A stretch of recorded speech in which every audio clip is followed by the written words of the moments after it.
the border control, if you're up against a lineup that's so short on damage, that is building up on delay game. I think this is a good the pass where you got hit of one of the ultimates. Well, we're jumping back into the game here. Ladies and gentlemen, welcome. Game number 2. Indonesia drawing first blood in this grand final best of 5. Can the Philippines even it out? You're going to see them really trying to put pressure here early on, utilizing this Valier pick. That's what you see Unigo doing here. He has to be landing these fireballs and everything else. But at the same time, you have a couple defenses, right? And you are quite squishy. You can see it right here, already half health. It's got to be careful. Yeah, Valier roam early on, you need to be wary of your distance. You need to be wary of your spacing because at some point early game, Super Ken and Vin with this kind of pair up, you could actually poke a lot out of this Valier. So you need to be careful as well. That's the knock up from Vin. Using the concussive blast, pass it, hit him down. Fireballs connecting on to Saison.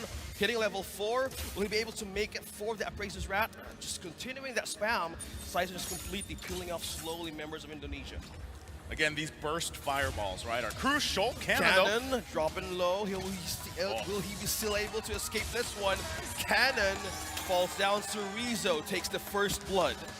Man, it's a revenge, right? It's Cerezo getting the first blood here in that XP lane, dealing with Cannon on this Terizla.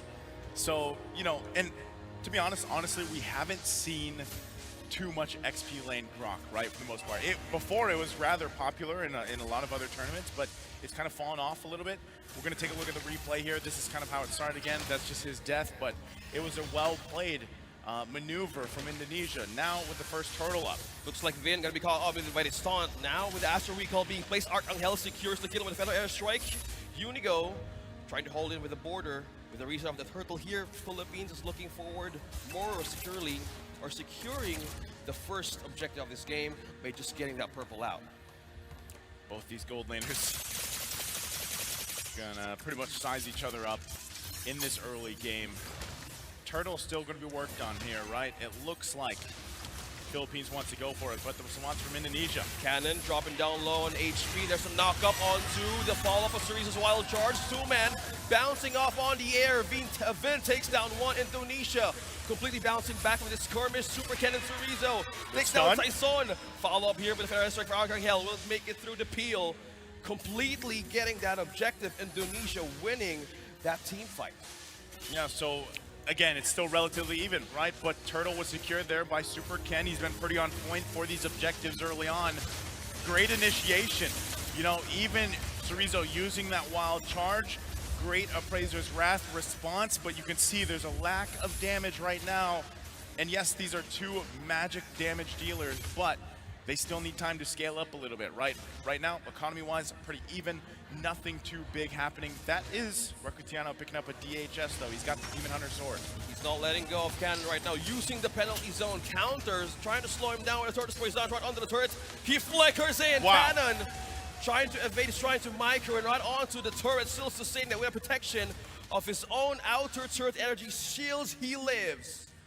Okay, again, you can see the focus on these XP lanes, right? They want to slow them down as much as possible. And that's the great thing about, anyway, Terizla, right? This XP lane is because of his passive, the Body of Smith. When he gets lower, right, he gets a little more tankier. It's harder to kill him. And at the same time, he's got Brave Smite, the emblem there that lets him, when he uses his abilities, he gains some health back. So that's what's making it so hard for them to capitalize on that kill in the bottom lane.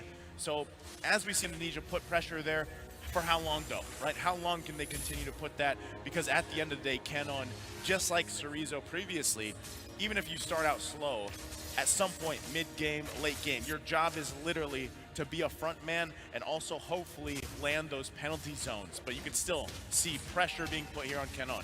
Eyes on XP, Cerezo and Ken. Super Ken just poking out Cannon to just go out of the own turret. Now second turtle is up though. Astro Recall and Echo connecting to Saison and Unigo. Indonesia's present as well. Finn trying to use and utilize more of those knockups. Saison has been disabled, but Finn as well trying to hold on with a follow-up cannon here in Cerezo. Trying to eye on taking this one. Moreno though trying to walk in from behind. Arcangel still spamming all the way. Looking that damage coming from that Appraiser, but Saison secures the kill. Okay, a response for that, but still giving up these turtles here, or at least being taken from under their noses. Indonesia doing a great job securing early objectives. Can they maintain it? Gold, economy-wise, pretty even. Interesting pickup too for Cerezo, picking up that Sea Halberd already this early on. That was his first item that he rushed here. So his job is literally to reduce some of that sustainability, some of that healing that's going on for the Philippines here. And they're off to a good start on countering some of that. Now Philippines, on the other hand, you know, neither team has a turret down just yet. Next big objective is that turtle about a minute away here. Things will start to fall into place because both these fights now have been 4 versus 4, right? The gold laners haven't been there. They've been farming up. Unigo, wow. Saken secures the kill. The advantage, half HP on to Regariano, using that blazing duet to escape. Now Cerezo with a follow-up and the taking of the kill. Cerezo now being being bursted down by Arcangel, trying to get revenge out of the kill out of Regariano and Unigo. Now they're forced to clear more of the waves. They're forced to answer more and taking more turrets slowly out of Indonesia. So with that, they're able to grab a good play on the top side. Philippines might be looking to make a response though, right? They have to. This is also a big item pickup for Unigo. At this point, almost 7 minutes into the game, it's getting crucial. These first and second items. Look at this as the replay. The shot lined up from Saken, able to get the kill. That's what I was talking about. And then keep an eye on Cerezo here. Comes in with a great wild charge, flicker combination. Great setup, top side. So now, third turtle is up for the game. Do both teams go at this 5 versus 5, or they keep doing it with just part of their lineup? Here they go. Arcangel and half an HP knock up coming in from Vin. Now being bursted, the Arcangel uses his own passive to escape that Wrath, but Saison though looking for a way to end it, taking down Vin. Now looking for an avenue. Super Ken being trapped in for Cerezo, can't do much. Now with the damage, all just checking just to take down Super Ken. Regariano secures the kill. That was 4 from Philippines trying to take him down. Tough to deal with there, right? But Philippines at least gets themselves a turtle. So it's not a clean sweep for the turtles. For Indonesia, they have some fight in them, right? That's why I was saying a lot of these items that are being picked up now at this point in the game are crucial. They'll turn the tide of some of these early skirmishes going on. Even if we take a look at this, right? Scaling department-wise for the Farsa pick on Arcangel, he has that COD. He's building up into his second item. It should be proving a point, especially when we get to the Lord fights, right? You need that burst damage available to the team here. And at the same time, you've got the slow already with the Ice Queen Wand for Unigo. So as they continue to scale up, will they be able to go toe-to-toe with these objective takes in about a minute from now? Here you go, you guys can see the items as well. 2 of the items locked in here for Reclutiano, and on the other side, Beatrix only has this BOD, right? Saken needs a little bit more time to get the next item here. Probably the Malefic Roar. That's tough. Saken goes down. Cannon securing a kill. Saken gets his own first death. Unigo though, damage now slowly scorching it through the damage. Cerezo as well. This is top lane contention. Yeah. They're not letting go of this top lane just yet. It's 9 minutes into the game, and they don't want to let go of the control of their own defenses. We have the First Lord to show up, and just by looking at how they want to answer this, they want to hold and just be cautious of their next steps. Cannon using the penalty zone onto 2, will be able to secure a kill here. Fellow airstrike connected onto 2 as well. Burst down, will this be the answer? Canon falling down the hands of Moreno, securing another point for Indonesia. Unigo here trying to hold off and clear something out. Philippines taking another death. That's for a Cannon. Yeah, then, okay, I was gonna say he's gonna land that fireball, he doesn't.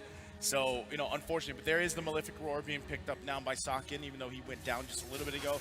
That'll help them shred through some of these defenses from the Philippines. Now that they secure their buffs here, they're gonna have to go ahead and fight for this. Less than half health. Saison trying to taunt in Cerezo with a follow-up from Arcangel, being trying to burst Ken and Cerezo. Now they disengage. They just want the objective. They just want the poke. Saken taking down Unigo once again. And they just want to hold off. It's just the objective. It's just the items. And Philippines trying to get a trade. Taking down the first turret now with a fall. Finn falling down the hands of Cannon. Saison looking for a way to take this purple for himself.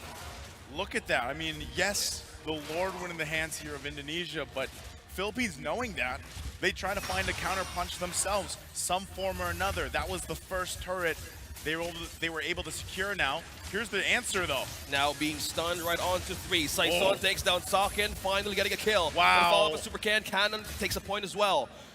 Cannon looking for a way to chase off or push Cerezo out of the equation, but Riano with the follow-up in the trade. They take down slowly their objectives to their own hands, a push down bottom. Again, great response here from the Philippines. You know, even giving up or having that Lord taken from them, they handle it quickly, they get a couple kills, they get a lead, right? They have now a very short, small lead in the gold department. They're going to be able to scale up with some of that. Now Indonesia has to be able to respond, right? Yes, they're getting these objectives. They have to continue to get that space in terms of, you know, areas around the map. Both teams have 2 turrets down, right? Now, the big part of this, if you're Indonesia, is also, you got to get that tier 1 down in the mid lane, man, because as the next Lord comes up, that small advantage of having this turret will play a part in that Lord dance, right? They'll be able to manage some of that wave a little bit better, so that should be job number 1 before this Lord comes up. Moreno picking up an Ice Queen wand will help pick off a little bit, slow things down, but this is what I was talking about. At some point, Arcangel will have that Divine Glaive that he needs, a little more bursty on this Barca now. Spotted down 1, Super Ken receives the poke. Cannon, Saison eyeing over Super Ken and Cerezo. That's a follow-up, that's a flicker onto Cannon. He's still sustaining it though. Regadiano trying to find an avenue. Where will he go in? That's a 3-man knockup. Saison takes down Cerezo, and it's a follow-up being using the Federation against Philippines. Right down, Arcangel takes another kill. Saken falls down. Saison with the follow-up. Vin being taken down. 3 members out of Indonesia.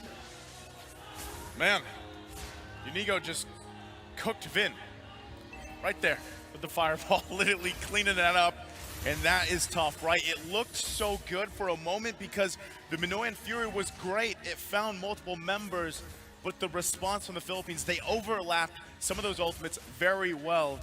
And even Recutiano able to go in with Blazing Duet. He used that Purify. He goes back in with the BMI, safely surviving that in exchange. Now that this Lord is up, still going back to the point, Indonesia still doesn't have that tier 1 in the mid lane down.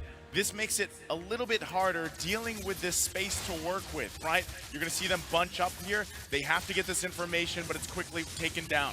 Regadiano trying to poke down Super Ken. His health is dropping by the second. Now Cannon secures another knockup, being taunted by Saison. Now Super Ken falls down and follow up with Cannon. Now Vin being in trouble. Appraiser's route connecting to the damage. Saison takes down Vin. 2-member down on the Lord and the push in the mid. Philippines slowly getting a grip on the push and slowly eyeing on the base of Indonesia. Again, a win there for the Philippines, furthering that gold lead. They might just look to push it in here.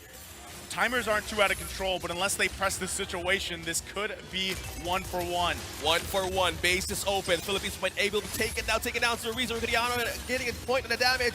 Now Philippines once again pushing slowly. No minions. Eyeing top turret here, minions just pushing in. Can Moreno and Saken defend Super Ken as well, but it's too much already for Indonesia. Philippines bounces back with 1 point in this best of 5.